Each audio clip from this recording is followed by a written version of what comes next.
Eh, Nanti di akhir, saya rasa nggak perlu sih. Oke, sekarang adalah asistensi ya.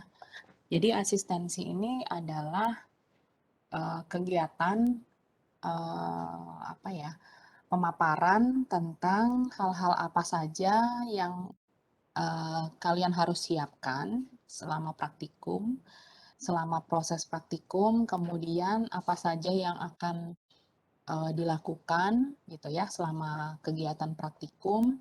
Jadi dalam asistensi ini pertama saya akan memaparkan tentang RPS. RPS itu rencana pembelajaran semester. Lalu nanti akan ada kontrak praktikum. Nanti di dalam kontrak tentu saja akan ada jadwal dan ketentuan-ketentuan yang harus diikuti oleh mahasiswa.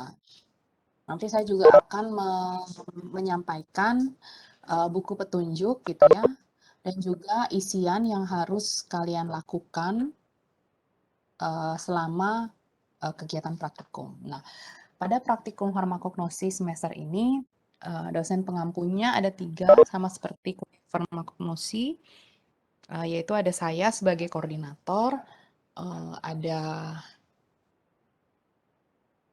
Ibu Dr. Lilikia sebagai dosen pengampu, dan Pak Bung Rai. Jadi kami ada bertiga.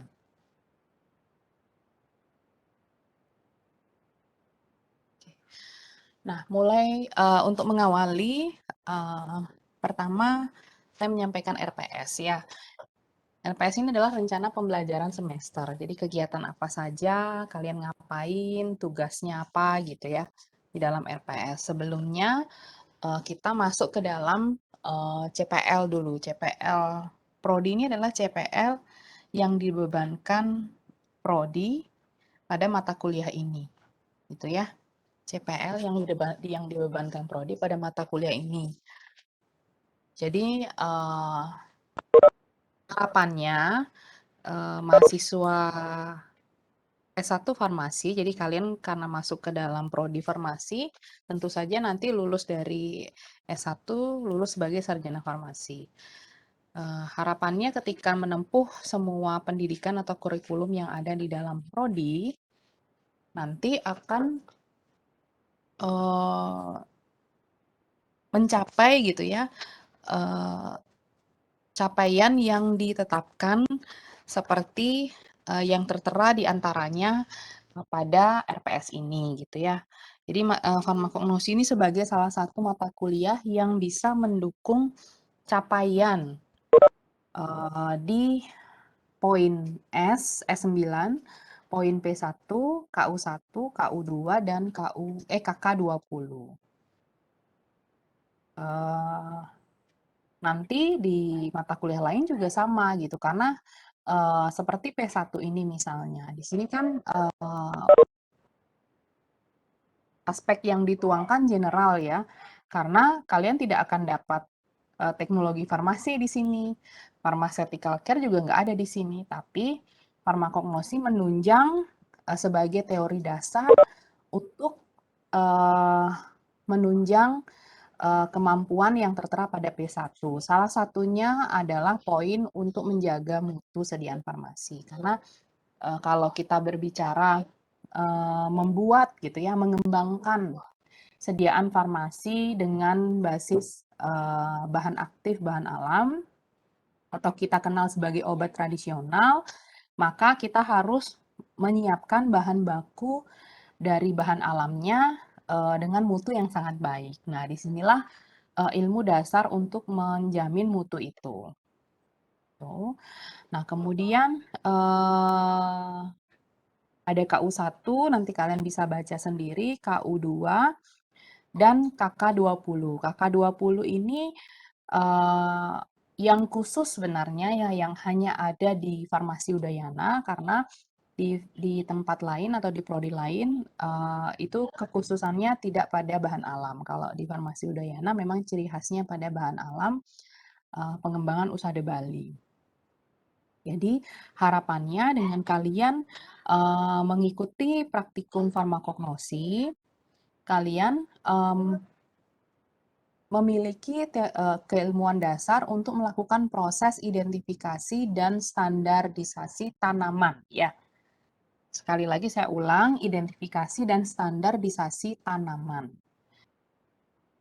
Kalau USADE Bali ini adalah kita rencananya di Farmasi Udayana mengembangkan USADE Bali. Jadi USADE Bali itu adalah pengobatan empiris gitu ya. USADE Bali itu pengobatan empiris atau pengobatan tradisional yang ada di Bali, yang hanya ada di Bali, di mana di dalamnya ada ramuan-ramuan untuk mengobati pasien, dan biasanya memang digunakan oleh para pengobat tradisional. Kalau di Bali istilahnya Balian. Dan di dalam USADE Bali itu juga tertuang mantra biasanya. Itu pengobatan tradisional. Nah, fungsi institusi atau perguruan tinggi di sini adalah melakukan pembuktian ilmiah, melakukan penelitian. Jadi pembuktian ilmiah itu penelitian untuk membuktikan apakah ramuan yang digunakan secara tradisional, yang kalau bahasa awamnya katanya ini bisa ini, katanya ini bisa ini, gitu. Itu kan bahasa bahasa awam ya, bukan akademisi. Jadi itu dibuktikan di perguruan tinggi, dilakukan pembuktian ilmiah atau dilakukan penelitian untuk membuktikan apakah benar, apakah jadi membuktikan hasil terukurnya khasiat dari ramuan tersebut. Nah, sebelum lari ke sana, sebelum lari ke pembuktian ilmiah, kalian memang harus belajar dulu melakukan identifikasi atau standarisasi bahan bakunya atau bahan alam yang akan digunakan dalam pembuktian ilmiah. Atau bahan alam itu nantinya akan digunakan untuk membuat sediaan farmasi. Itu ya, ramuan itu kan ujung-ujungnya nanti akan bikin sediaan obat tradisional, entah jamu, atau obat herbal terstandar, atau fitofarmaka. Nah, identifikasi apa yang akan dipelajari di farmakognosi. Jadi ini adalah identifikasi awal ketika kita ingin mengenali suatu bagian tanaman yang berkhasiat obat. Jadi itu akan tertuang pada ini ya, capaian pembelajaran mata kuliah atau CPMK yang bisa didapatkan di mata kuliah ini. Yang pertama M1. M1 ini mahasiswa diharapkan mampu menjelaskan nama simplisia dan nama spesies Simplicia nabati yang merupakan sumber metabolit primer dan metabolit sekunder. Kalau kalian merasa kurang jelas, kalian bisa zoom sendiri di layar masing-masing ya. Oke, jadi capaian yang pertama adalah mahasiswa mampu menjelaskan nama Simplicia dan nama spesies Simplicia nabati yang merupakan sumber metabolit primer dan metabolit sekunder. Nah, jadi nanti kalian akan dikenali beberapa daftar Simplicia itu ya. Tanaman obat itu sebenarnya banyak ya, banyak sekali. Eksplorasi terhadap itu tuh sudah banyak dilakukan. Tapi dalam praktikum kan nggak mungkin semua dimasukkan. Jadi kami memasukkan ya yang biasanya memang yang sangat terkenal sebagai sangat terkenal dalam khasiatnya sebagai tanaman obat gitu ya. Itu kalau dalam praktikum ini nanti ada 40 ya, jadi bukan 30. 30 ini waktu kurikulum lama memang 30. Di kurikulum baru ini kita masukkan 40 karena kenapa? Karena praktikumnya di sini masih daring sebenarnya. Nanti saya jelaskan kalau offline ngapain gitu ya. Bedanya apa sih sama kalian yang daring. Nah, eee, pertama, identifikasi untuk melakukan identifikasi, tentunya kalian harus punya basic, mengenal namanya gitu ya, nama dari tanamannya, nama spesies gitu ya. Jadi, kalian memang harus, menghafalkan kalau di sini nama spesies dari Simplicia. Ya, Simplicia itu apa? Kemarin sudah sempat saya, singgung bahwa Simplicia itu adalah, suatu bahan gitu ya, yang berasal dari nabati, hewani, atau mineral gitu ya, bahan alam yang, diambil bagiannya gitu ya, bagian dari tanamannya. Kalau kita berbicara Simplicia nabati berarti hanya bagian tertentu saja yang diambil gitu ya, kecuali kalau herba, herba berarti semuanya. Kalau kita ambil daun, ya berarti daun aja. Nah, setiap nama, Simplicia tuh ada namanya, ya. Kemarin tuh, karena kurang waktu, jadi saya lupa, tentang memberitahukan tata nama. Jadi nanti kalian baca PPT yang ada di sana. Jadi, seperti daun. Daun itu dikenal dengan nama latin Folium. Ya, Folium. Kalau nanti praktikum yang pertama, kalian akan kenal akar sama, rimpang. Ya, akar sama rimpang. Akar itu nama latinnya radix, kalau rimpang itu nama latinnya rhizoma. Ya, daun itu ada folium, lalu nanti ada buah fructus, ada biji semen, gitu ya. Dari daftar nama yang kami sampaikan, nanti di buku petunjuk ada daftar nama, di situ udah tertera sebenarnya perbedaan dari daun itu nama latin daunnya apa. Nah, nih saya buka ya.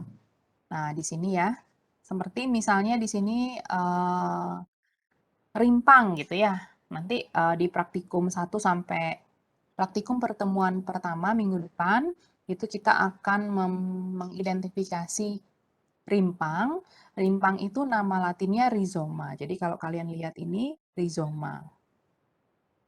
Lalu kalau akar itu nama latinnya radix. Ini nama latin dari bagian tanamannya. Ya, ini nggak boleh keliru ya. Jadi mau nggak mau kalian harus hafal. Harus hafal memang. Daun, nama latin dari bagian daun itu folium. Dan herba ya, ini kebetulan ada herba meniran. Nah, ini nama latinnya herba. Ini kemudian ada kayu. Nah, kalau kayu kita menyebutnya lignum. Kalau kulit kayu kita menyebutnya cortex. Ya, kulit kayu cortex.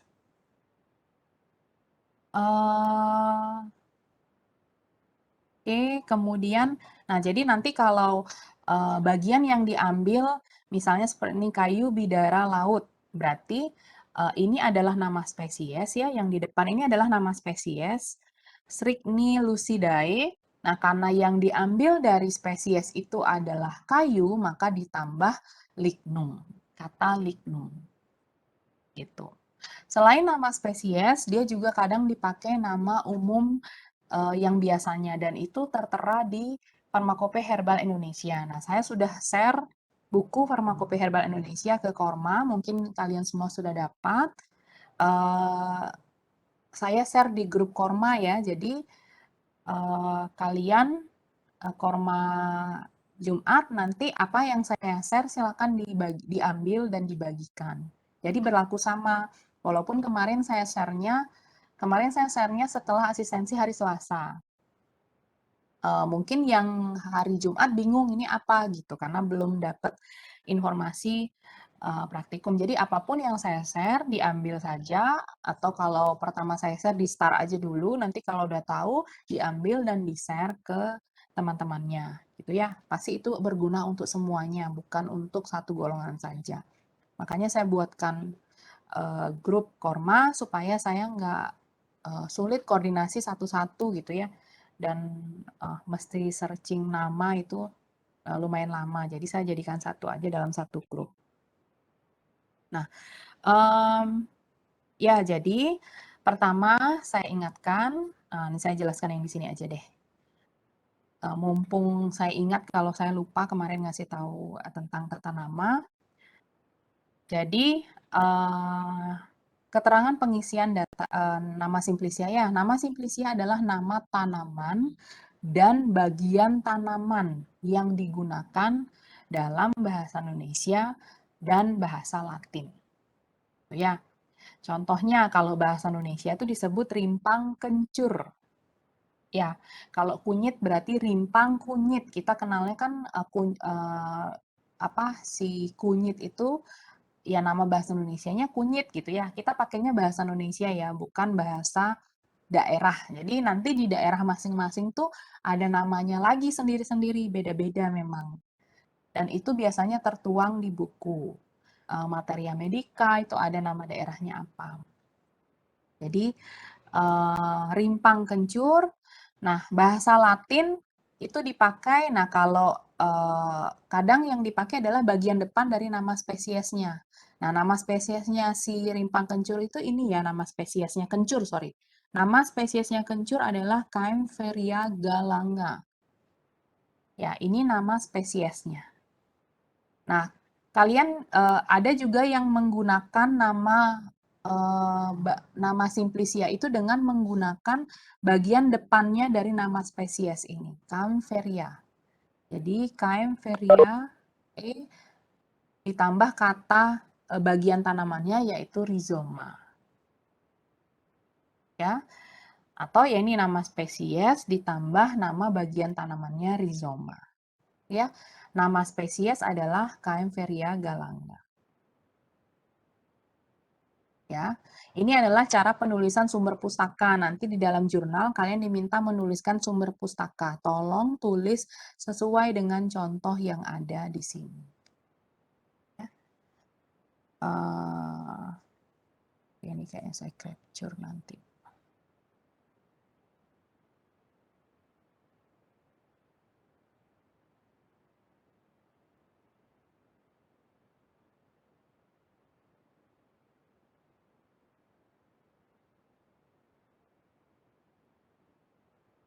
Oke. Nanti di sini ada ya tadi daun ya. Daun itu nama simplicianya adalah Folium. Ya. Untuk herba meneran nama simplicianya adalah herba.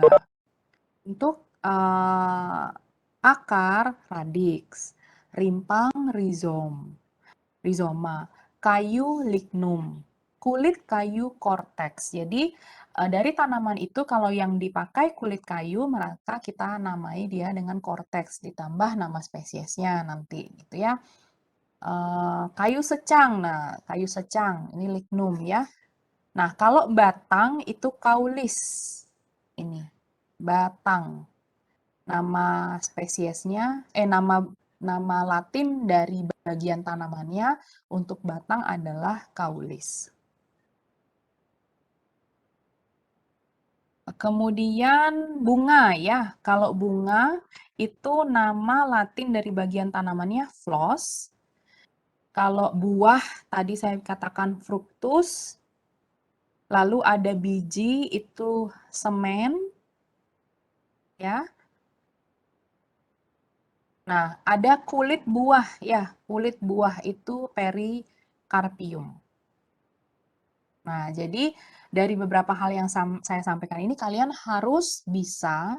Nah, jadi nanti dalam mata kuliah ini memang harapannya adalah kalian bisa menuliskan nama spesies dan nama Latin. Jadi evaluasinya seperti itu. Nama spesies dan nama bagian tanamannya itu yang dijadikan evaluasi. Jadi kalian hafalkan pertama nama bagian tanamannya dalam bahasa Latin dan tentu saja dalam bahasa Indonesia kan pasti udah tahu ya bunga yang mana, buah yang mana. Kemarin juga kita udah belajar botani. Jadi fungsinya botani itu sebagai dasar awal sebelum mengambil farmakognosi. Nanti di farmakognosi yang kita pelajari adalah tanaman obat, kemudian bagaimana mengidentifikasi tanaman obat. Dan memang untuk mengawetkan tanaman-tanaman obat atau bahan baku tanaman obat ini, kita membuat bentuk simplisia dari bagian tanaman. Jadi bukan bahan segar yang kita simpan. Tapi kita mengambil bahan segar, kemudian kita merubahnya menjadi simplisia, lalu menyimpannya. Nanti selanjutnya bisa dimanfaatkan berikutnya. Biasanya sebelum lari ke pembuktian ilmiah, dari simplisia itu diekstraksi dulu atau dipisahkan. Nah, kalian belajar ekstraksi atau pemisahan nanti di mata kuliah fitokimia. Ya, jadi ini mata kuliah wajib, itu berarti mata kuliah dasar ya. Penting untuk kalian pahami karena nanti akan dipakai untuk mata kuliah berikutnya saling terkait. Ya, kita lanjut lagi ke RPS ya. Jadi kalian mampu menjelaskan nama spesies dan nama spesies. Lalu kalian mampu melakukan identifikasi identifikasi terhadap spesies nabati baik secara makroskopis asal maupun mikroskopis. Nah, ini adalah proses perjalanan butuh tahap awal ketika kita mendapatkan bahan baku simplisia. Jadi kalau bekerja di industri ada ya industri ekstrak itu ada ya. Jadi memang produk jadi yang industri kan ada bahan baku atau raw material, ada produk jadi. Produk jadi dari industri ekstrak itu adalah ekstrak. Ekstrak itu nantinya bisa dijual ke industri obat tradisional yang membutuhkan bahan-bahan ekstrak untuk dijadikan sediaan obat tradisional. Itu bisa terjadi seperti itu. Nah, dari simplisia yang kita dapatkan, yang kalian dapatkan, nanti itu diidentifikasi makroskopisnya. Makroskopis itu berarti kan bentuk penampakan bahannya gitu ya, mulai dari bentuknya, kemudian warnanya, baunya, rasanya. Nah, itu yang kalian identifikasi. Itu sebagai tahap awal atau dasar untuk kita mengidentifikasi kebenaran bahan yang mau kita pakai di tahap selanjutnya. Jadi kayak rimpang kunyit gitu ya. Benar nggak ini bahan yang kita ambil nih rimpang kunyit? Nah, biasanya kan kalau kunyit terlihat jelas dari warna ya. Warna kunyit sama warna jahe jauh sekali warnanya. Ketika dia dikeringkan, warnanya emang agak berkurang. Tapi kalau kunyit masih ada warna kuning-kuningnya. Jadi pertama warna, lalu kalian coba rasakan dan nanti aromanya dari kunyit itu seperti apa. Jadi semua bahan yang memiliki minyak atsiri, jadi minyak kunyit itu punya minyak atsiri, pasti memunculkan aroma yang khas. Ya.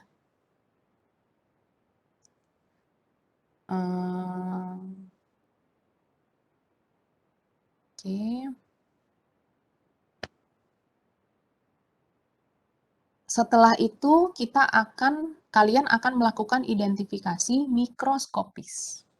Ya, mikroskopis. Jadi dalam identifikasi mikroskopis, kalian akan membuktikan lagi kalau tadi makroskopis kan kalian anggap misalnya kalian dapat rimpang kunyit ya, setelah kalian lihat warnanya, cium aromanya, rasanya seperti apa, oh iya ini kayaknya kunyit gitu. Nah, nanti dibuktikan dengan mikroskopis apakah benar itu kunyit. Nah, harusnya muncul beberapa fragmen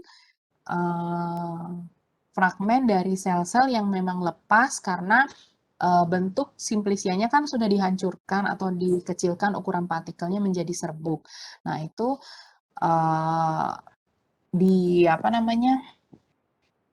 terlihat dari sana. Nah, setiap simplisia itu punya ciri khas fragmen mikroskopisnya masing-masing. Jadi kalian harus mengenali. Nah, nanti evaluasinya kami apa? Evaluasinya kami adalah kalian akan dapat bentuk makros gitu ya, atau gambar, karena di sini daring ya. Tuh, bedanya sama offline adalah waktu offline kalian akan dapat Simplicia blind tanpa nama. Jadi dari Simplicia itu kalian bisa pegang, rasakan bau, cium aromanya, kira-kira ini Simplicia apa. Itu yang terjadi waktu offline. Lalu waktu offline kalian juga akan diberikan mahasiswa diberikan serbuk. Serbuk itu blind, nggak ada namanya. Kalau dari serbuk mungkin kita masih bisa merasakan ya, tapi kalau melihat bentuk kan kita nggak tahu ini serbuk apa ya, itu ujiannya dulu kalau kakak kelas kalian. Kalau serbuknya dirasakan mungkin masih bisa merasakan. Ada beberapa hal yang mungkin kalian coba rasakan, oh ini gitu. Nah, ketika cuma nggak bisa lihat bentuknya, maka dari serbuk itu lalu dibuatkan preparat dengan menggunakan objek gelas, lalu diamati di mikroskop. Kira-kira muncul fragmen apa. Jadi itu yang dilakukan waktu evaluasi offline. Jadi kakak kelas kalian membuat preparat sendiri. Nah, buat preparat itu sebenarnya benar-benar butuh pengalaman ya. Bukan hal yang susah, itu hal yang mudah. Tapi butuh pengalaman. Pengalamannya di mana? Pengalamannya adalah mengambil seberapa banyak serbuk yang harus diambil dalam objek gelas. Karena kalau dia terlalu tebal, tidak akan terlihat bagus fragmennya di bawah mikroskop. Jadi nggak bisa kebanyakan serbuknya. Itu pengalaman yang lumayan hanya bisa diperoleh dengan praktis gitu ya. Jadi praktis learning by doing. Jadi belajar dengan melakukan. Ketika sudah biasa melakukan, lama-kelamaan akan tahu oh seberapa banyak serbuk yang harus ditaruh di objek gelas sehingga bisa dengan mudah diamati fragmennya di mikroskop. Jadi evaluasi mereka adalah melihat sejumlah Simplicia dengan blind name, kemudian menebak nama Simplicianya, lalu sejumlah serbuk dengan blind name juga, nggak ada namanya, jadi mereka melihat fragmen mikroskopinya di bawah mikroskop. Preparatnya juga dibuat sendiri. Tidak dibuatkan oleh kami. Jadi mereka belajar buat preparat sendiri. Bahkan saat ujian pun tidak dibuatkan preparat. Kenapa itu dilakukan? Ya, itulah namanya praktek. Itu ya. Jadi buat preparat sendiri. Nah, makanya dulu waktu offline sampel praktikum itu hanya 30. Karena buat Simplicia itu lumayan lama waktunya. Biasanya dalam satu hari itu tidak selesai 10 Simplicia. Sehingga kami menyisakan satu pertemuan untuk mereka menyelesaikan Simplicia yang tidak selesai diamati di pertemuan sebelumnya. Karena dengan catatan mereka buat preparat sendiri. Jadi buat preparat sendiri, ngecek di mikroskop, kemudian menggambar. Jadi itu yang dilakukan ya, bikin preparat, cek di mikroskop juga ada waktunya untuk mencari gambar-gambar itu, yang mana nih fragmennya, tentu saja itu ada buku petunjuk atau ada fragmen yang menjadi dasar kalian ketika mengamati. Karena kan kita punya buku farmakope herbal dan materia medika. Di sana udah ada pustaka fragmen apa yang harusnya kita lihat. Jadi melihat fragmen berdasarkan pustaka, kemudian nanti menggambar gitu. Dan biasanya keterampilan untuk mengerjakan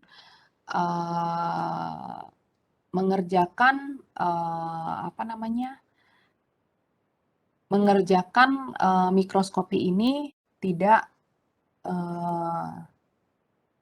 agak sulit gitu untuk menyelesaikan dalam waktu 3 jam praktikum. Satu SKS kan 3 jam. Nah, karena dalam praktikum daring ini gitu ya, kalian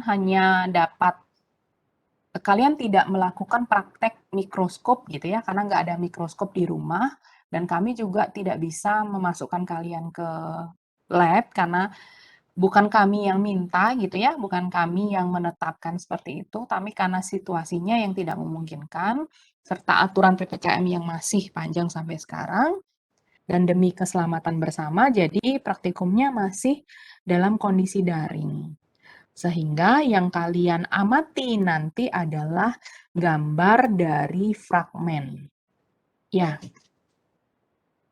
oke.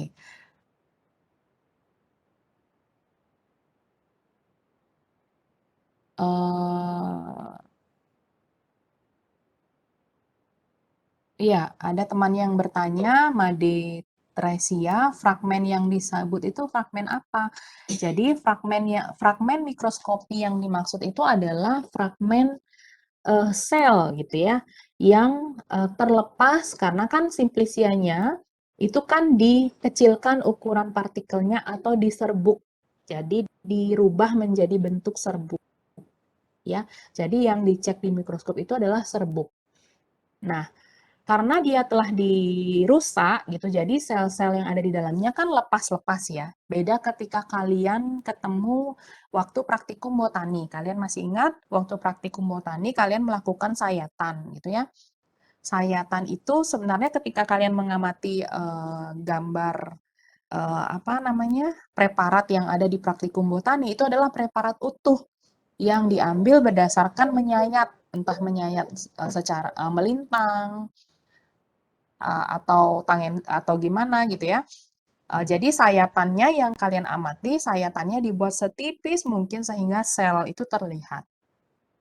Nah, kalau di farmakognosi itu bukan bahan segar yang pertama. Kedua, yang kalian amati di mikroskop adalah bahan atau bagian tanaman yang telah dihancurkan atau dirubah bentuknya, di blender lah istilahnya, menjadi bentuk serbuk. Jadi powdernya itu yang kalian amati di mikroskop, sehingga sel yang tadinya utuh dalam bahan segar itu terpecah-pecah. Jadi fragmen itu yang kalian lihat. Namanya fragmen, ya fragmen itu yang kalian lihat. Nanti saya kasih contohnya, atau kalian kalau lihat buku FAI, mungkin kalian bisa lihat contohnya. Terus saya bukain ya, misalnya di sini. Kayaknya ada farmakope.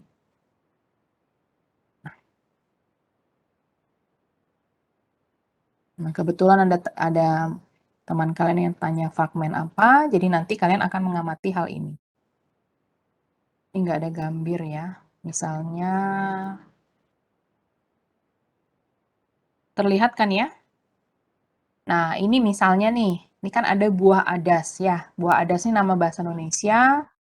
Nama simplicianya adalah Foniculi vulgaris fructus. Nah, ini adalah bentuk simplisianya dari buah adas. Jadi ini gambar haksel atau gambar makroskopisnya. Ya, makroskopis dari adas. Nih, seperti ini. Nah, kalau di praktikum aslinya, kalian akan pegang bahannya. Oh, adas tuh begini. Baunya bisa kecium. Nah, karena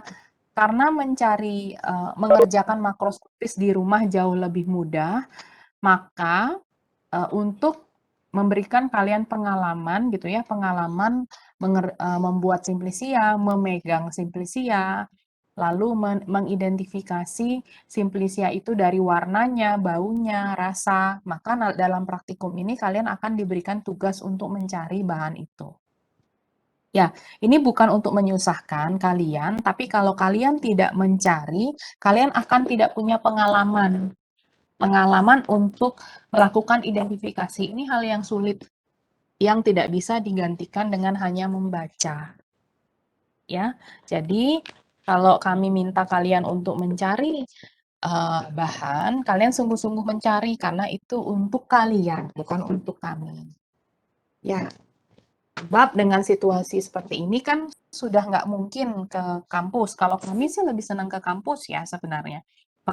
Praktikum online itu nggak menyenangkan. Dan jiwanya mahasiswa farmasi itu praktikum. Itu jiwa mahasiswa farmasi. Nggak ada praktikum daring, itu sudah kayaknya udah hilang banget jiwanya orang farmasi. dengan praktikum daring. Jadi kami itu sebenarnya lebih senang mendatangkan mahasiswa, kami tinggal menyiapkan bahannya, nggak perlu nyiapin segala sesuatu ini online. Jadi jangan tanya bahwa jangan sampai ada asumsi bahwa dosen itu senang kegiatan daring. Nggak senang. Nggak ada guru yang senang dengan cara mengajar daring. Semua guru itu lebih senang mendatangkan muridnya, guru, dosen itu mendatangkan mereka, kemudian kita belajar sama-sama langsung di situ. Karena kondisi tatap muka real itu lebih menyenangkan daripada tatap muka daring, gitu ya. Jadi nggak ada yang mau keadaan seperti ini. Nah, fragmen. Nah, tadi kan tanya fragmen. Nah, ini mikroskopis. Jadi di FAI kalian akan lihat fragmen pengenal mikroskopis untuk mengenali, oh ini Simplicia buah adas. Nah, yang diamati di mikroskop bukan Simplicia yang ada di sini ya, yang ada gambar ini, tapi bentuk serbuk atau bentuk powder dari buah adasnya. Yang akan terlihat di mikroskop apa? Ya gambar seperti ini. Misalnya ini adalah endokarpium dengan sel-sel palisade. Ini kan buah ya. Ada endokarpium, ada nih sel-sel endosperm, ada serabut, ada epikarpium, ada berkas pengangkut. Jadi ini yang kalian akan amati sebagai ciri khas dari bahan itu. Nah, ujiannya apa? Ujiannya ini. Ujiannya adalah gambar. Nah, kalau offline kan bikin preparat, lihat di mikroskop, lihat gambarnya. Ini apa? Jadi kelas kalian tuh benar-benar nggak ada keterangan apapun. Bahkan dulu waktu offline mereka harus menebak campuran serbuk. Jadi di dalam serbuk itu ada 3 jenis campuran atau 3 jenis Simplicia. Jadi mereka harus menebak di dalam serbuk itu ada Simplicia apa saja. Jadi campuran, kebayangkan kalau campuran. Berarti kalau campuran fragmennya nyampur itu semua. Tapi mereka harus nebak apa itu yang ada di dalamnya. Itulah yang dilakukan farmasi di seluruh Indonesia untuk praktikum farmakognosi. Nah, jadi kalau sekarang karena nggak mungkin melakukan untuk bikin preparat mikroskop ya, kecuali kalian orang kaya bisa beli mikroskop dan kami tidak menyarankan kalian untuk beli mikroskop ya, tidak ada kewajiban untuk itu karena itu akan memberatkan. Jadi kalian bisa amati melalui gambar yang akan nanti kami berikan, gitu ya. Dari sekian daftar itu kami akan menyiapkan beberapa yang memang ada gitu ya di laboratorium untuk kami jadikan video. Nah, nanti sisanya kalian akan amati melalui internet. Nanti saya infokan ya. Dan daftar yang saya sampaikan di sini juga sebenarnya ada revisi. Mungkin Korma yang golongan Jumat pernah melihat informasi yang ada di mana namanya di grup ya. Rasanya sih saya share-nya ke grup. Jadi yang daftar 1 sampai 10 ini sudah saya rubah karena kami kemarin sudah cek keberadaan bahan. Jadi ada beberapa bahan yang kami ganti sesuai dengan apa yang ada di laboratorium. Ya. Oke. Nah, kemudian kemampuan yang ketiga gitu yang diharapkan dengan mengikuti praktikum ini adalah melakukan identifikasi kualitatif. Mahasiswa mampu menjelaskan dan melakukan identifikasi kualitatif terhadap metabolit sekunder yang akan diujikan dalam praktikum ini. Jadi, seperti kemarin saya mungkin sampaikan, yang dilakukan di praktikum ini adalah kalian melihat apakah di dalam bahan yang diberikan atau sampel yang diberikan itu mengandung minyak atsiri gitu ya, mengandung senyawa alkaloid. Nah, jadi cuma kualitatif. tidak terukur atau tidak dihitung kadarnya, hanya melihat keberadaannya ada atau tidak. Nah, kalau kegiatannya dilakukan di laboratorium kan berarti kalian dapat sampel, kalian identifikasi dengan menggunakan reagen warna. Tapi karena nggak ada, berarti kita akan menayangkan video di OASE gitu ya. Bagaimana praktek yang dilakukan, apa saja, lalu kalian lihat reaksi yang terjadi atau hasil yang terjadi dari hasil identifikasi kualitatif. Ya, jadi tadi ada 40 jenis simplicia, itu yang baru. Ini dulu ya, timnya memang berlima, tapi kami sekarang udah bertiga, karena tim yang lainnya itu nanti di fitokimia. Jadi kita udah bagi tugas. Nah, hari ini kan gambaran praktikum, kemudian saya mungkin akan menjelaskan pertemuan. Jadi saya kasih jadwal dulu ya sebentar ya, kayaknya ada jadwal. Nah, ini pertemuan kegiatan yang akan dilakukan karena ada 40 simplicia. Pertemuan kedua itu adalah melakukan pemeriksaan makros dan mikros untuk simplicia 1 sampai 10. Lalu di pertemuan ketiga 11 sampai 20. Di pertemuan keempat 21 sampai 30 dan di pertemuan kelima 31 sampai 40. Jadi ada 4 pertemuan untuk melakukan pemeriksaan makros dan mikros dengan sampel simplicia yang berbeda. Ya. Lalu setelah dilakukan praktikum itu kalian akan latihan ujian. Latihan ujian ini memang walaupun ini daring gitu ya, tetap kami memberikan latihan untuk melakukan ujian karena kita tidak terbiasa mengamati fragmen kemudian menebak simplicianya. Itu yang itu yang menyebabkan kami memberikan latihan ujian dan itu sudah kami dapatkan pengalamannya dari praktikum-praktikum sebelumnya. Jadi mungkin membutuhkan waktu untuk menebak itu. Jadi dengan memberikan latihan ujian, kalian jadi tahu nanti kekurangannya kalau misalnya nilainya jelek atau gimana, kalian tahu kekurangannya ada di mana. Tapi sekali lagi soalnya ya nggak sama ya, latihan ujian sama ujian. Jadi nanti pas ujian, yang sebenarnya ini yang akan kami, yang harus kalian benar-benar optimal gitu ya untuk mendapatkan nilainya. Nah, prosesnya daring tentu saja ya. Kalau di offline, memang kita minta mereka untuk menebak dari bahan yang ada. Nah, ini sebanyak 6 pertemuan ya, berarti 6 pertemuan. Itu adalah identifikasi terhadap simplicia, makros dan mikros. Nah, nanti sisa karena ada 14, berarti 7 pertemuan lagi ya, 7 pertemuan lagi itu tentang identifikasi kualitatif. Yang pertama, identifikasi kualitatif untuk sampel lemak dan lilin. Jadi yang kita pakai bahannya di sini minyak. Ya, nanti kalian kenal minyak, mengidentifikasi bedanya dari masing-masing minyak itu, VCO, minyak kelapa, dan lain sebagainya. Tujuan kita mengidentifikasi itu apa sih? Ya, kita mau lihat kualitas.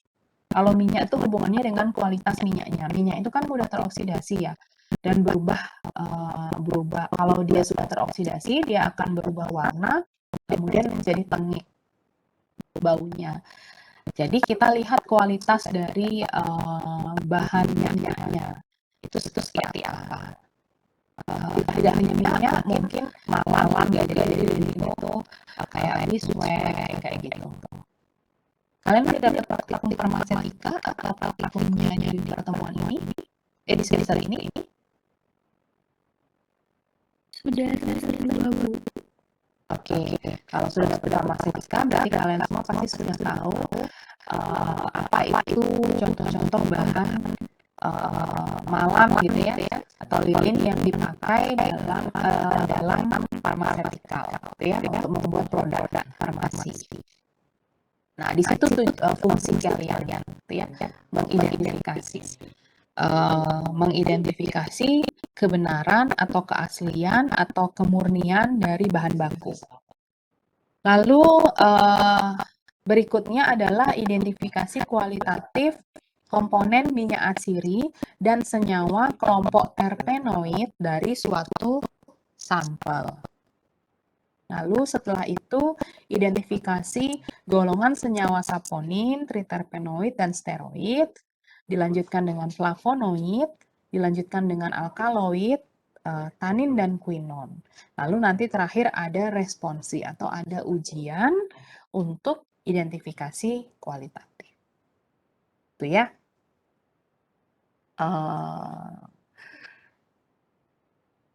Nah, jadi sekarang saya akan menjelaskan karena tadi ada 4 pertemuan tentang identifikasi makros dan mikros, maka kurang lebih berarti model pembelajaran yang dilakukan dalam identifikasi makros dan mikros itu sama. Model pembelajarannya sama. Hanya yang berbeda adalah tentu saja sampel yang akan digunakan. Itu ya. Jadi, yang kalian akan lakukan adalah identifikasi.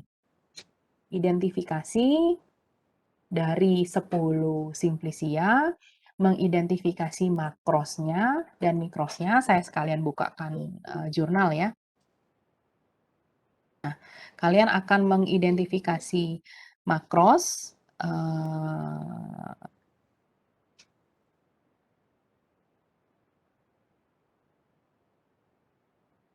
nanti saya berikan juga penjelasan menulis jurnal.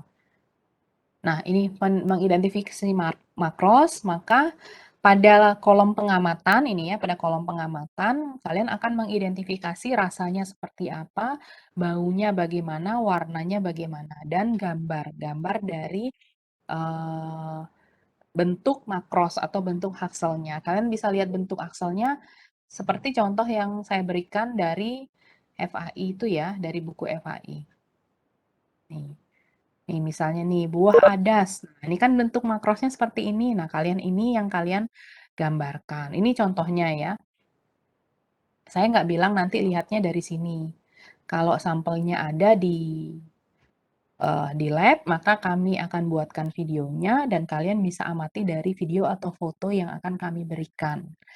Tapi tidak hanya itu gitu loh. Kalian juga harus atau wajib mencari simplisianya. Karena seperti tadi, untuk mendapatkan pengalaman kalian untuk memegang, mencium aromanya. Nah, tentu saja kami juga beri pemakluman kalau misalnya ada beberapa bahan yang tidak dapat karena sulit memang mencarinya, ya itu nggak apa-apa.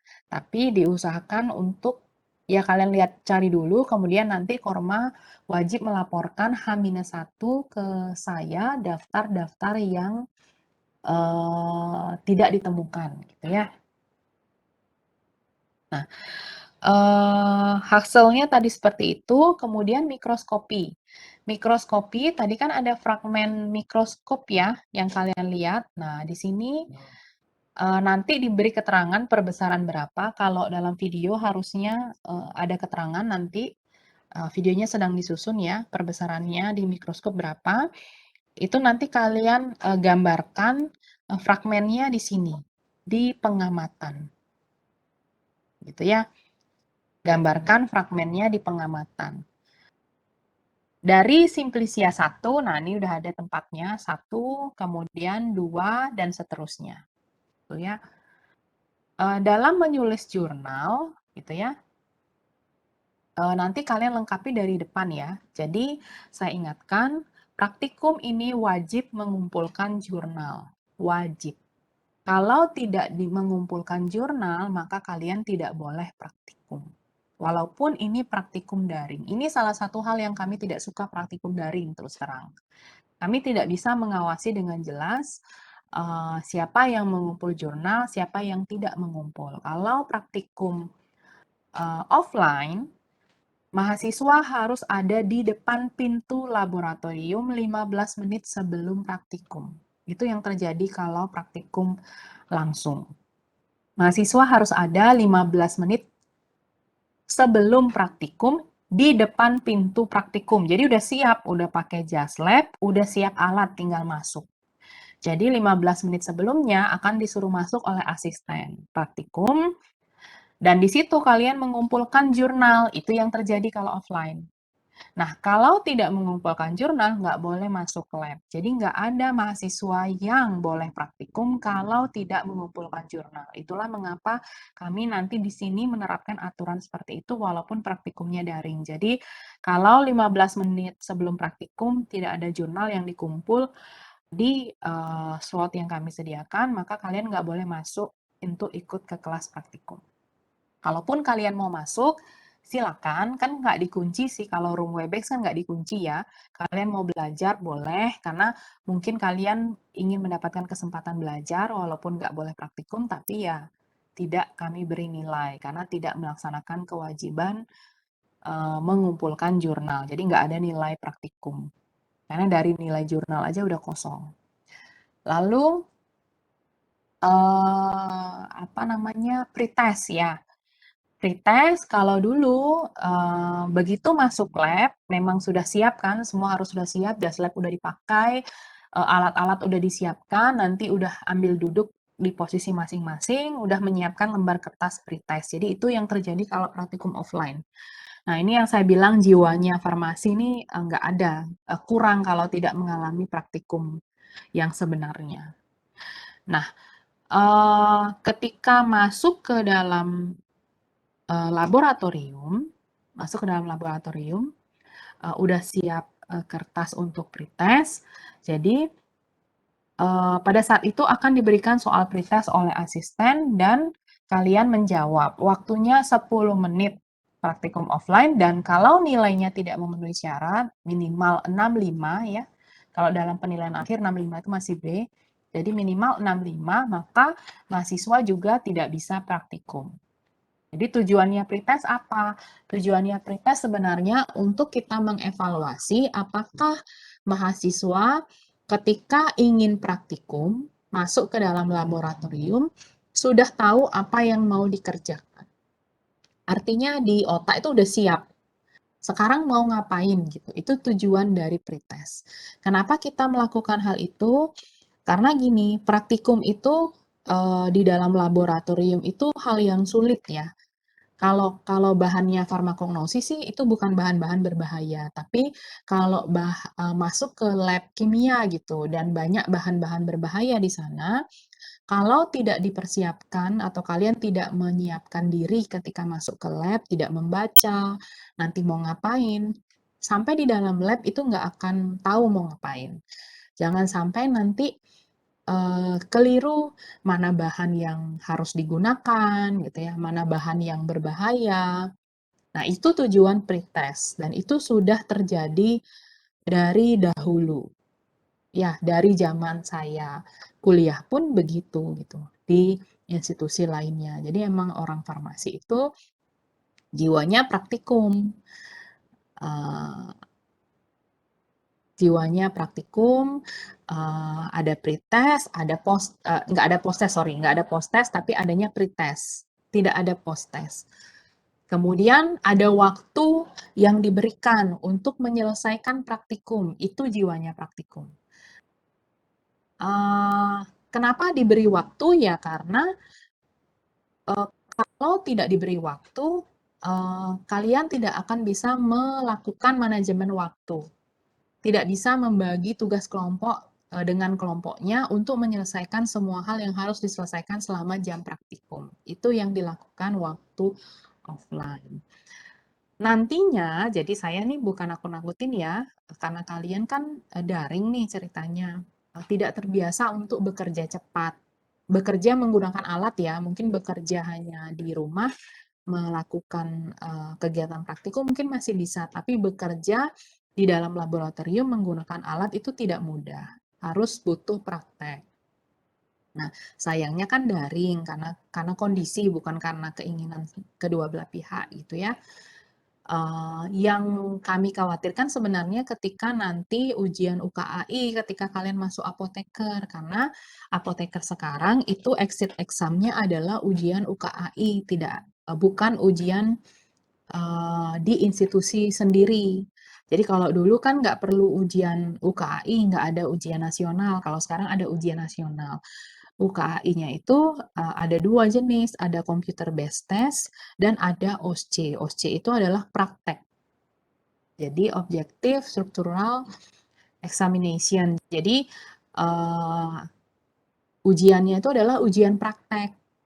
Di dalam ruang OSCE itu ada 9 ruangan gitu ya. Di dalam ujian OSCE itu ada 9 ruangan ujian di mana kemampuan yang diukur gitu di sana adalah semua bidang kompetensi apoteker, nggak cuma di biologi, tapi juga ada teknologi, ada kimia, ada farmasi klinik. Jadi semua bidang.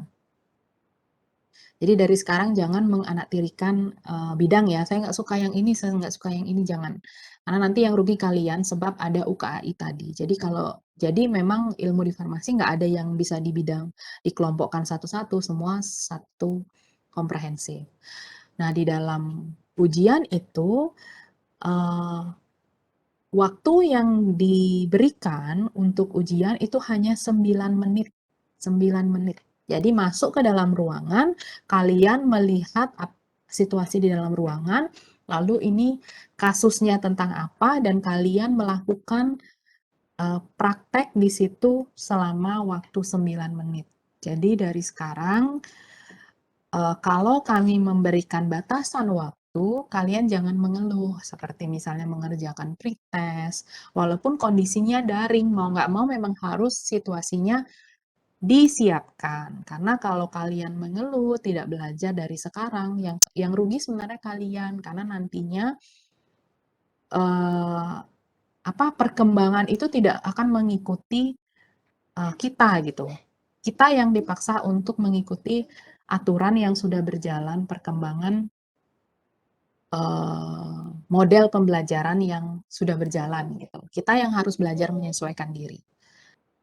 Jadi saya sekalian menyampaikan bahwa aturan praktikum nanti di sini adalah yang pertama wajib untuk mengumpulkan jurnal dengan batas waktu 15 menit sebelum praktikum. Lalu wajib untuk hanya bisa mengikuti praktikum apabila nilai minimal 65. Nah, tadi saya katakan sebenarnya kalau kalian mau belajar masuk ke dalam room, misalnya pretest tidak berhasil, saya izinkan. Nanti saya bilang juga sama tim, karena yang namanya belajar kan tidak boleh dilarang ya, misalnya. Tapi karena kalian tidak lolos nilai pretest, maka tidak ada nilai praktikum. Jadi kan pretestnya misalnya di bawah 65. Jadi kalau di dalam praktikum tuh ada nilai nilai jurnal, kalau mengumpul ya kami akan beri nilai jurnal. Tapi kalau pretest tidak lolos ya kita masukkan nilai pretest yang sebenarnya di bawah 65 tadi. Yang tidak ada itu adalah nilai praktikum. Nilai praktikum itu yang mana? Nilai kamu kerja di sini. Jadi bagaimana kalau praktikum itu nilainya, sebentar saya sampaikan.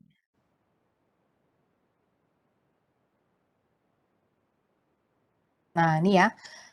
Jadi jenis penilaian itu kan ada pretest, ada praktikum, ada laporan, ada responsi. Praktikum terdiri dari jurnal, ketepatan cara kerja itu nanti yang akan kami masukkan gitu ya, dan hasil. Ketepatan cara kerja tuh step by step yang kita udah sampaikan waktu asistensi dan apakah kalian melakukan cara yang benar gitu ya. Nah, ini poinnya 50%. Jadi, kalau kalian tidak lolos pretest, maka nilai pretest tetap akan masuk. Tapi yang tidak ada itu, kalau jurnal mungkin masih bisa ya di sini ya, karena kalian mengumpulkan jurnal. Yang tidak ada itu adalah nilai poin 15% dan 20% ini. Ketepatan cara kerja dan hasil, serta laporan, ini nggak ada.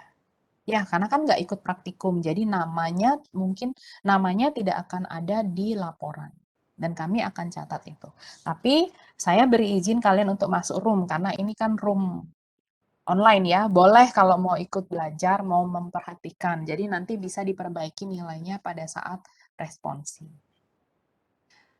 Nah, di sini biasanya beban mentalnya di sini. Kalau dulu, jangan tanya, waktu praktikum pertama kali, jadi farmakognosi dan farmasetika itu sebenarnya kalau dulu tuh di kurikulum lama semester 2. Jadi mulai perubahan mahasiswa baru dari semester 1 yang tidak ketemu praktikum di farmasi, lalu masuk ke semester 2 lumayan kaget.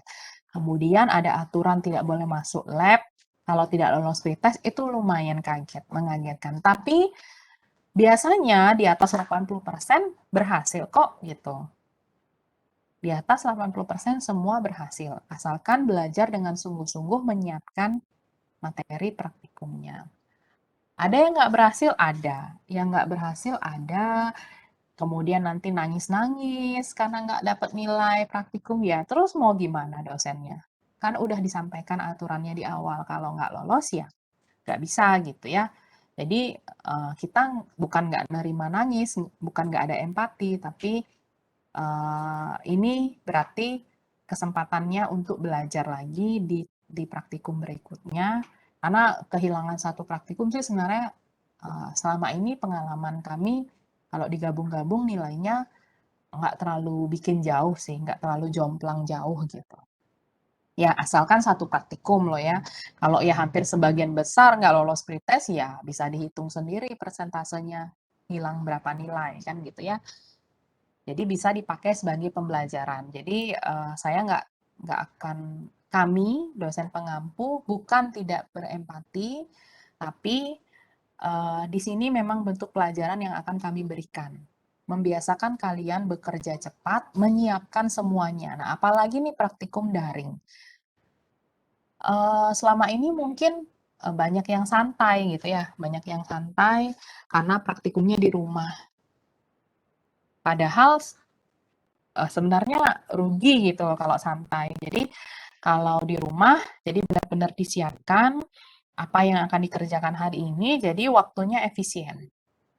Nah, soal pretestnya itu apa? Soal pretestnya semua hal yang tertuang di buku petunjuk. Jadi nanti kalau diberi buku petunjuk, kalian pelajari dengan benar. Seperti dari awal misalnya tujuan praktikum ini ngapain? Kalian tahu tujuan tuh berarti kalian tahu sampai di dalam lab atau nanti masuk ke room kita mau ngapain. Itu tujuan kalian mengenali apa tujuan praktikum hari ini. Kita mau ngapain di sini gitu ya. Kemudian dasar teori ini kalian baca, kalian hafalkan gitu ya. Kalian sebenarnya untuk menghafalkan itu pastinya perlu mengenali saja, kalian pasti mudah kok menghafalkan hal ini gitu. Lalu alat dan bahan yang digunakan apa saja, ini penting karena kalau nggak tahu alat dan bahan yang dipakai, masuk ke lab nggak bisa kerja. Walaupun kalian nggak masuk ke lab, kalian kan perlu tahu ya, karena kan ini apalagi nggak masuk ke lab.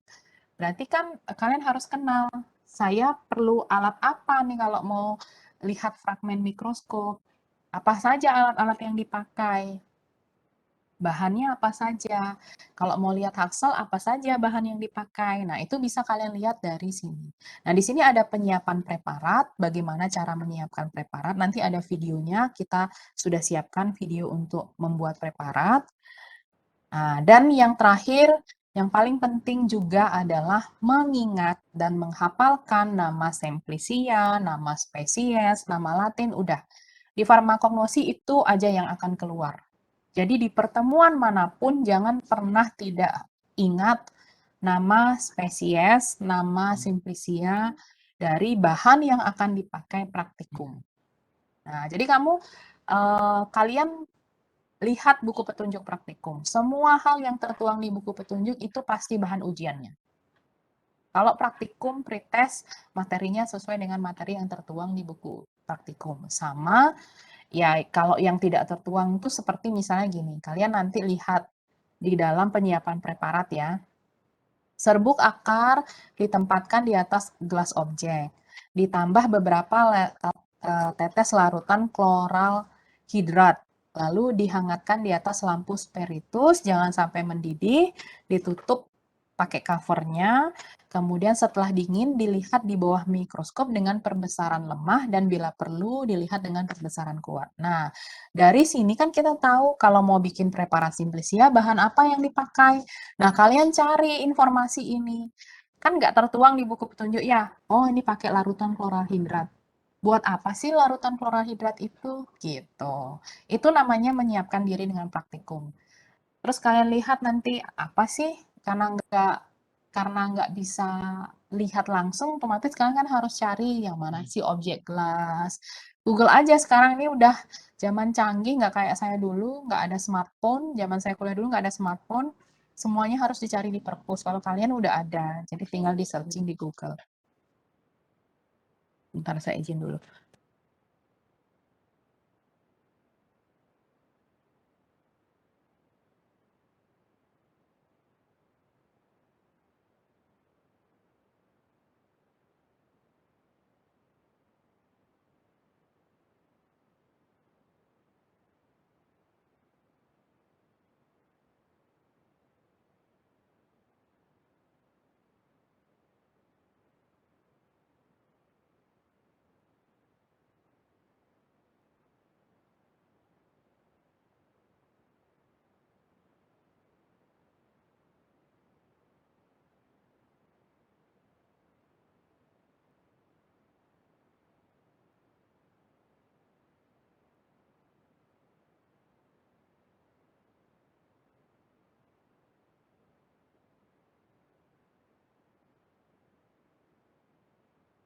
Oke, saya lanjutkan. Nah, kemudian balik lagi ke hal yang perlu dilakukan. Tadi ya, menyiapkan jurnal, mengumpulkan jurnal, kalian pretest. Lalu sekarang tentang jurnal. Ya, jadi saya nah, tentang jurnal, bagaimana menulis jurnalnya? Nanti kalian isi di sini. Ini yang belum saya kasih adalah identitas kelompok ya, kelompok. Karena saya memang belum share. Nanti saya share ya, mudah-mudahan hari ini semua rampung karena terus terang minggu ini saya menjadi koordinator 4 mata kuliah, jadi praktikum 2, kognosi sama farmasi bahan alam, lalu kuliah juga 2. Jadi belum, agak keteteran juga nih di minggu ini, lumayan banyak. Tapi nanti sebelum praktikum, mudah-mudahan sampai Sabtu itu nanti saya akan bagi kelompoknya. Kayaknya yang kurang itu belum bagi kelompok. Kelompok ini maksudnya nanti di setiap golongan akan ada kelompok. Ya, di setiap golongan akan ada kelompok. Kelompok ini akan berperan pada ketika nanti kalian bikin laporan untuk praktikum identifikasi kualitatif. Kalau praktikum identifikasi kualitatif, nanti laporannya per kelompok. Jadi hanya satu laporan. Tapi kalau praktikum mikroskopi dan makroskopi, kalian laporannya individu. Ya, laporannya individu. Nah, cara kerja skematis. Nah, di sini kalian bisa menuangkan secara skematis bagaimana yang kalian lakukan. Ini boleh real, jadi seperti yang saya sampaikan, kalian menulis, mengerjakan ini dengan mengamati video gitu misalnya. Ya, kalian tulis dulu realnya ya. Jadi ketika mau nyusun cara kerja, misalnya kalian di sini kan bikin preparat kalau mikroskopi ya. Kalau makroskopi kan mengamati dari penampakan makros. Kalau mikroskopi kalian bikin preparat mikroskop. Preparat untuk pengamatan. Nah, kalian tulis dulu realnya di sini. Nanti setelah itu dijelaskan sedikit bahwa untuk mengganti preparat itu kalian menyaksikan video pengamatan atau searching di internet gitu kalau nggak ada videonya. Itu ya. Itu cara kerja itu di sana. Kemudian nanti nomor 1 ini berarti simplisia nomor 1 sesuai daftar. Nomor 2 berarti simplisia nomor 2 berurutan sesuai dengan daftar. Kalian harus mencari informasi nama simplisianya apa. Dituliskan di sini nama spesies apa, sinonim apa, familinya apa. Ya. Lalu di dalam buku pustaka ini, di dalam kolom pustaka, yang ditulis adalah pemberian yang tercantum di pustaka. Misalnya nih buah adas ya. Nah, di sini muncul pemberian dari buah adas itu warnanya kekuningan. Jadi pemberiannya yang ini aja ya. Warna coklat kehijauan, bau gitu ya. Kalau mau ditambahkan bentuk ya boleh, silakan. Ini kalau mau ditulis juga nggak apa-apa. Tapi biasanya yang paling penting, yang poin pentingnya adalah ini. Kenapa ini jadi saya bilang poin penting? Karena nanti kalian harus mengisi hasil pengamatannya di sini gitu. Ya. Kalau mau dituliskan semua boleh. Ini ya buah berbentuk memanjang. Nah, ini sesuai dengan pustakanya. Lalu yang ada di sini di kolom Haksel ini kalian mencetak gitu ya, memprint. Nah, jadi print gambar ini. Jadi kalian boleh caranya bisa banyak cara gitu ya. Kalian print dari buku Harmakope ini, kemudian digunting, ditempel. Itu yang dilakukan di buku pustaka. Atau kalian crop ini kan, crop, pindahkan ke Word, kemudian di resize karena kolom kotaknya cuma kecil gitu ya. Kalian resize aja dia sesuai dengan ukuran kotaknya, baru kalian print lagi. Gitu ya. Itu yang dilakukan. Kalau nanti kolomnya nggak cukup, kalian boleh pakai di halaman belakangnya. Jadi ini kan nanti kalian print satu-satu ya. Jadi satu halaman belakangnya kan kosong, nah itu boleh dilanjutkan di belakang. Untuk mikroskopis, kalian juga melakukan hal yang sama di pustaka. Kalian cetak gambarnya, kemudian digunting, ditempel. Jadi itu yang kalian tulis di buku pustaka. Sumber pustaka. Nah, kalian cari sumber pustakanya, misalnya farmakope herbal. Tuliskan sumber pustaka dengan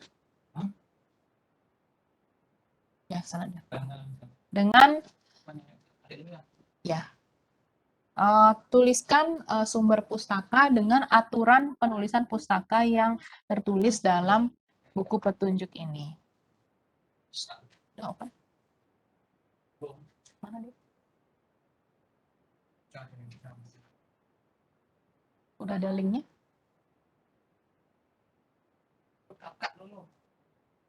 Iya.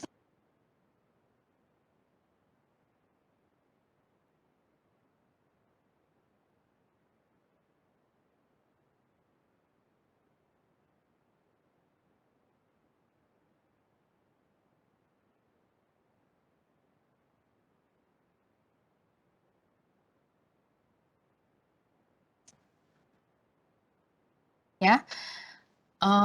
Itu yang dikerjakan di jurnal. Jadi jurnal yang kalian kumpulkan nanti yang disebut sebagai jurnal awal praktikum itu harus berisi ya. Jadi harusnya gitu kan sesuai dengan apa yang saya sampaikan harus berisi ini informasi yang ada di pustaka ini di kolom pustaka di bagian Haksel, mikroskopi, sumber pustaka.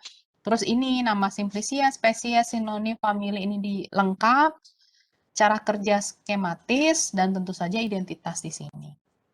Yang kolom pengamatan ini gimana? Itu harusnya nggak diisi.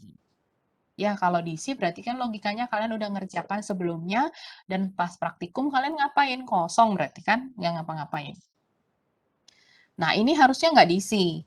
Kalian mengerjakan kolom yang ada di pengamatan itu pada saat praktikum. Nah, kalau kalian mau menyiapkan, misalnya mencari dulu gambarnya di internet sebelum videonya kami berikan, boleh, silakan. Tapi kami akan open pada saat jam praktikum. Kalau ada videonya. Nah, tadi kan dari daftar 10 ini sebenarnya saya sudah rubah. Nanti saya nggak tahu korma yang sekarang udah dapat apa enggak. Nanti saya ulang lagi share ya. Jadi 1-10 ini kami sudah berikan. Kalian wajib mencari fisiknya gitu ya, mencari fisiknya, kemudian menyiapkan daftarnya. Jadi Korma memberikan informasi apakah semuanya berhasil mendapatkan daftar Simplisia itu, kalau tidak yang mana, itu H-1 sebelum praktikum. Jadi nanti Korma tolong bilang ke saya hasilnya seperti apa. Nah, kemudian dari kan ada 4 pertemuan ya. Di setiap pertemuan makros dan mikros ini kalian membuat Simplisia. Ya, membuat Simplisia sebanyak 2 Simplisia di setiap pertemuan. Jadi, kalau hasil asistensi kemarin kesimpulannya untuk pertemuan pertama, jadi kalian ingat ya, untuk pertemuan pertama yang Simplisia yang harus kalian buat itu adalah rimpang kunyit dan rimpang jahe. Ya, kunyit dan jahe. Saya warnain. Kemudian kalau daun itu seledri dan pepaya. Daun ya ini ya, bukan herba. Daun seledri dan daun pepaya. Lalu untuk batang itu kayu manis dan secang. Karena mencari kayu manis itu gampang sebenarnya dan secang. Kalian bisa mendapatkannya di supermarket. Kalau dia dalam kemasan yang besar, kalian bisa membagi-bagi dengan teman-temannya gitu. Boleh bagi-bagi ya.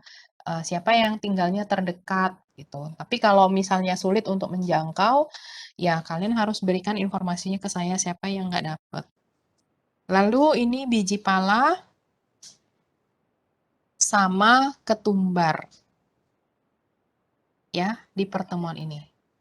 Ya, tolong diingat ya, kalau untuk pertemuan pertama, Simplisia yang harus dibuat itu adalah jahe dan kunyit, pertemuan kedua seledri dan pepaya, pertemuan ketiga kayu manis dan secang, pertemuan keempat buah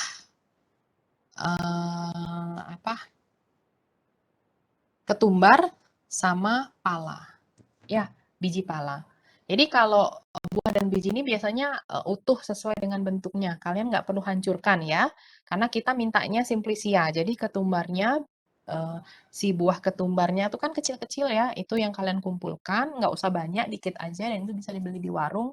Biji pala juga bisa dapat di warung, itu boleh satu aja. Jadi kalian bisa pegang bentuk dari biji pala dan ketumbar itu seperti apa. Kalau kulit kayu manis dan kayu secang biasanya udah terjual gelontongan. Kalau kayu manis tuh kan kayunya, kulitnya kayak menggelung gitu ya. Nah, itu seperti itu. Nanti kalian bisa lihat di Farmakope. Kayu secang dia diserut. Jadi kalau kayu tuh dari batang kayunya dia diserut. Jadi itu yang biasanya dijual itu serutan kayunya. Nah, daun pepaya dan daun seledri juga nggak perlu dihancurkan. Jadi kalian ambil daun seledri, lalu kalian keringkan. Gitu ya. Jadi Simplisia itu tidak mengalami pengolahan apapun, kecuali pengeringan. Dan kalau rimpang, itu bukan kunyitnya utuh ya, tapi kalian rajang atau kalian rubah ukuran bentuknya, dirajang, lalu kalian keringkan. Nah, kalian bisa lihat contohnya bentuknya seperti apa di Farmakope Herbal. Saya nggak akan nunjukkan. Kalian sudah saya bagi buku Farmakope, silakan kalian lihat di sana. Ya, sebentar saya izin sebentar aja.